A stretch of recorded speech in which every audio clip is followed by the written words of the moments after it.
ഞങ്ങൾ ജീവൻ മരണ പോരാട്ടമാണ് ജോയിയെ മുൻനിർത്തിക്കൊണ്ട് നടത്തിയത്. ജോയ് ആ ദിവസങ്ങളിൽ 1-2 മണിക്കൂറായിട്ട് ഉറങ്ങിയിട്ടുണ്ടാവുക. തെരഞ്ഞെടുപ്പ് പരാജയം വരുമ്പോഴത്തേക്ക് സങ്കടപ്പെട്ട് വീടിനകത്ത് കുത്തിയിരിക്കുക എന്ന് പറയുന്ന കമ്മ്യൂണിസ്റ്റുകാരുടെ രീതിയല്ല. ജയപരാജയങ്ങൾ ഞങ്ങൾ ഒരേ രൂപത്തിലാണ് കാണുന്നത്.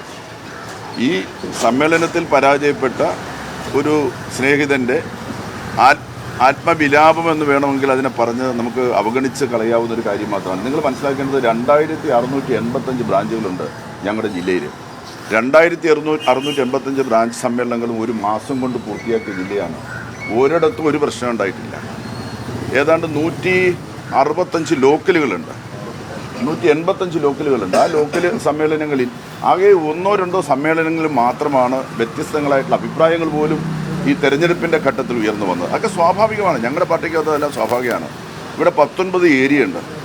അതിൽ 17 ഏരിയ സമ്മേളനങ്ങളും നല്ല നിലയിൽ ഇന്നലെ മംഗലപുരം ലോക്കൽ ഏരിയ സമ്മേളനം നല്ല നിലയിലാണ് പൂർത്തീകരിച്ചത്. അവിടെ ഉദ്ഘാടനമുണ്ടായിരുന്നു. അത് കഴിഞ്ഞതിന് ശേഷം പ്രവർത്തന റിപ്പോർട്ട് അവതരിപ്പിച്ചു. അതിനെക്കുറിച്ച് ചർച്ച നടത്തിയതിന് ശേഷം പുതിയ കമ്മിറ്റി തിരഞ്ഞെടുക്കുന്നതിന് വേണ്ടി പഴയ കമ്മിറ്റി ഒരു പാനൽ ഉണ്ടാക്കി. ആ പാനൽ ഏരിയ സെക്രട്ടറി അവതരിപ്പിച്ചു. ഏരിയ കമ്മിറ്റി പുതിയ സെക്രട്ടറി തിരഞ്ഞെടുക്കാൻ വേണ്ടി കൂടിയപ്പോൾ 2 പേരുകൾ വന്നു. അത് സ്വാഭാവികമാണ്. 2-3 പേരുകൾ വരാം. അങ്ങനെ പേര് വന്നാൽ ഏറ്റവും കൂടുതൽ ഏരിയ കമ്മിറ്റി മെമ്പർമാർ അനുകൂലിക്കുന്നത് ആരെയാണെന്ന് നോക്കിയിട്ട് അവരെ സെക്രട്ടറിയായിട്ട് നിശ്ചയിക്കുക എന്ന് പറയുന്നത് ജനാധിപത്യപരമായിട്ടുള്ള മര്യാദ നമ്മൾ കാണിച്ചത്. അത് ഉൾക്കൊള്ളാൻ ഉള്ള രാഷ്ട്രീയമായിട്ടുള്ള കാഴ്ചപ്പാടോ വിവേകമോ സംഘടനാപരമായിട്ടുള്ള ശക്തിയോ ഇല്ലാതെ പോയ ഒരാളായിപ്പോയി ഈ മധു എന്ന് പറയുന്നത്. അദ്ദേഹത്തിൽ നിന്ന് നമ്മളാരും ഇങ്ങനെ പ്രതീക്ഷിച്ചില്ല. 2 ടൈം പാർട്ടിയുടെ ഏരിയ സെക്രട്ടറി പ്രവർത്തിച്ച ഒരാളാണ്. ഇത്രയ്ക്കും കരുത്തില്ലാത്ത, സംഘടനാപരമായി രാഷ്ട്രീയ കരുത്തില്ലാത്ത ഒരാളാണെന്ന് ഞങ്ങൾക്ക് മനസ്സിലാക്കാൻ സാധിച്ചില്ല എന്നുള്ള പോരായ്മ ഞങ്ങൾ തന്നെ മനസ്സിലാക്കുക.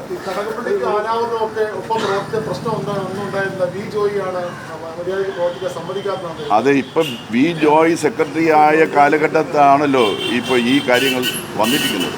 ബാക്കി കാര്യങ്ങൾ നമുക്ക് പിന്നീട് സംസാരിക്കാം.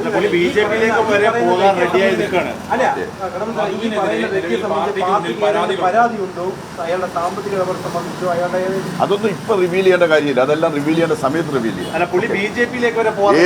ഏതിൽ പോകുന്നതിനോട് നമുക്ക് യോജിപ്പൊന്നുമില്ല. ആർക്കും ഏതിൽ പോകാനുള്ള സ്വാതന്ത്ര്യമുണ്ട്. അതൊന്നും നമുക്ക് പിടിച്ചു നിർത്താനൊന്നും പറ്റുകയില്ല.